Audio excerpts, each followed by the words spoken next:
এখন এই মুহূর্তে আমরা রয়েছি কেরলের মুন্ডাক্কাই গ্রামে এবং এই মুহূর্তে দেখাবো ছবিটা উদ্ধারকারী দলের সদস্যরা যে উদ্ধার করছেন এবং শ্যামলকে একটু আগে আসতে বলবো, সেটি হচ্ছে সেনাবাহিনী।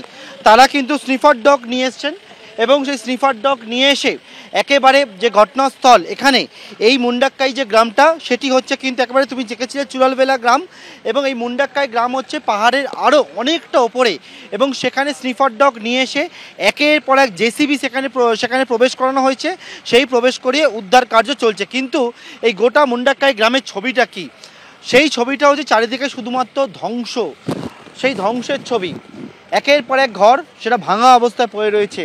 একটি গাড়ি, সেই গাড়ি দেখলেই বুঝতে পারবে যেই গাড়িটা কীরকমভাবে ভেঙে চুরে গিয়েছে। দেখে মনে হচ্ছে পাহাড়ের ওপরের যে অংশ রয়েছে সেখান থেকে একেবারে ধাক্কা খেতে খেতে এই গাড়ি, জিপ গাড়ি দেখে অনুমান করা হচ্ছে সেই গাড়ি কিন্তু একবার ধাক্কা খেতে খেতে নিচে নেমে আসে। এই হচ্ছে একটি গাড়ি। এবং শুধু এই রকম না, আমি দূরের দিকে দেখতে পাচ্ছি যে বাড়িগুলো রয়েছে সেই বাড়িগুলো একেবারে ধ্বংসস্তূপে পরিণত হয়েছে।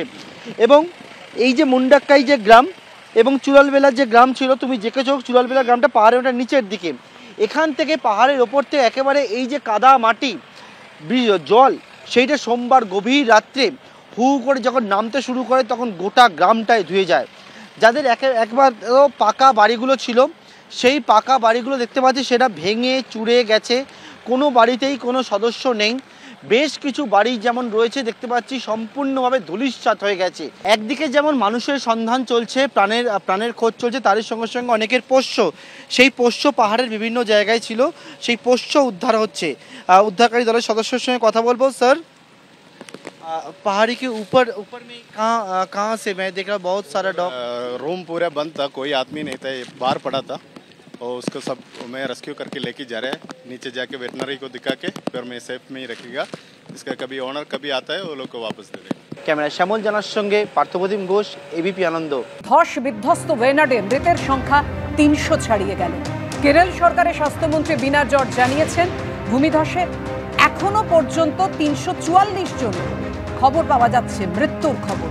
অর্থাৎ বুঝতেই পারছেন ক্রমশ মৃত্যু মিছিল, মানে মৃতের সংখ্যা ক্রমশ বাড়ছে। মাটি কাটার যন্ত্র দিয়ে নরম কাদামাটি সরাতেই উঠে আসছে দেহ আর দেহাংশ।